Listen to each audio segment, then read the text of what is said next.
41 வயசான நியூசிலாண்டோட லெஜண்டான Ross Taylor 2022 ஹேமில்டன்ல நெதர்லாண்ட்ஸுக்கு அகேன்ஸ்டா தன்னோட கடைசி ஓடிஐ மேட்சை ஆடி முடிச்சதுக்கப்புறம் கிரிக்கெட்டுக்கு நன்றி அப்படின்னு விடைபெற்றவர் தன்னோட எதிர்கால கிரிக்கெட் வாழ்க்கையை சாமோவா தீவுகளுக்காக ஆடப்போகிறார் அப்படிங்கிற தகவல் உங்களுக்கு முன்கூட்டியே தெரிஞ்சிருக்கலாம். ஐசிசி தன்னோட மெம்பர்ஸுகளை ரீஜியன் வாய்ஸா பிரிச்சிருக்காங்க. அந்த ரீஜியன் வாய்ஸா பிரிக்கும் போது ஈஸ்ட் ஏசியா பசிபிக் ரீஜனுக்குள்ள இந்த சாமோவா தீவுகள் வரும். இப்போ ட்விஸ்ட் ஒன்று இருக்குது. என்னன்னா ராஸ் டெய்லர் நியூசிலாந்துக்கு அகேன்ஸ்டா எதிர்காலத்தில் T20 கிரிக்கெட்டில் ஆடுறதுக்கு வாய்ப்புகள் இருக்குது. இப்போ வர அக்டோபரில் ICC men's T20 world cup Asia East Asia Pacific qualifiers 2025 இதில் சாமோவா தீவுகள் ஆடுறாங்க. இதிலிருந்து டாப் 3 டீம்ஸ் 2026 T20 வேர்ல்டு கப்புக்கு தகுதி பெறுவாங்க. இன்கேஸ் சாமோவா தீவுகள் நல்லா பெர்ஃபார்மன்ஸ் பண்ணாங்கன்னா ஒருவேளை அடுத்த வருஷம் T20 வேர்ல்டு கப்பில் நியூசிலாண்டோட போலில் இருந்தாங்க அப்படின்னா ராஸ் டெய்லர் கிட்டத்தட்ட 19 வருஷமா எந்த கண்ட்ரிக்காக நியூசிலாண்டுக்காக ஆனாரோ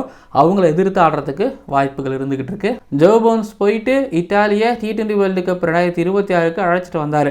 இப்போ ராஸ் டெய்லர் சாமோவா தீவுகளுக்கு போயிட்டு T20 வேர்ல்டு கப் 2026க்கு அழைச்சிட்டு வருவாரா? ஃபியூச்சரில் இது மாதிரி நிறைய சீனியர் கிரிக்கெட்டர்ஸ் அவங்க ரிட்டையர்மெண்ட் எல்லாம் வாபஸ் வாங்கிட்டு வேற ஏதாவது அசோசியேஷன் நேஷன்ஸுக்கு கூட அசோசியேட் ஆகி ஆடுறதுக்கு வாய்ப்புகள் இருக்கு. சாமோவா தீவுகளோட அபிஷியல் ட்விட்டர் ஹேண்டிலோட டிபி 2014 ராஸ் டெய்லர் கூட சாமோவா தீவுகளோட கிரிக்கெட்டர்ஸ் எல்லாரும் சேர்ந்து எடுத்த போட்டோவும் பிளஸ் 2017 ராஸ் டெய்லரோட ட்வீட்டையும் சாமோவா தீவுகளோட ட்விட்டர் ஹேண்டில் இருந்து ரீட்வீட் பண்ணியிருக்காங்க அப்படிங்கிறதையும் நான் இங்கே குறிப்பிடணும்னு ஆசைப்பட்றேன். ஏன்னா அப்போவே ஸ்கெட்ச் போட்டிருக்கிறாருன்னு நான் நினைக்கிறேன். வரலாறு படி 1962 வரைக்கும் நியூசிலாண்டோட கட்டுப்பாட்டுக்குள்ளே தான் சாமோவா தீவுகள் இருந்தது. அதுக்கப்புறம் விடுதலை கிடைச்சு அவங்க தனி நாடா இப்போ வரைக்கும் ரன் ஆகிட்டு இருக்கிறாங்க. இதுக்கு முன்னாடி நியூசிலாண்டுக்காக அண்டர் அடிச்சதுக்கப்புறம் நாக்கு நீட்டின ராஸ் டெய்லர் சாமோவா தீவுகளுக்காக அடிச்சுட்டு நாக்கை நீட்டுவாரா? நான் சின்ன வயசில் ராஸ் டெய்லர் அப்படின்னாலே எனக்கு நாக்கு தான் ஞாபகம் வரும். என்ன எவ்வளோ பெரிய நாக்கா இருக்குது அப்படின்னு ஒரு செம்மையாக ஒரு நாக்கு ஆடிட்டு ஒரு நாக்கு நீட்டுறதை பார்க்கும்போது எனக்கு அதுதான் தோணும். சரி, ஓகே, சாமோவா தீவுகளோட ப்ளூ ஜெர்சியில் ராஸ் டெய்லரை பார்க்கறதுக்கு ஆசைப்பட்றேன். அதுவும் ஐசிசி ஈவெண்ட்ஸில் பார்க்கறதுக்கு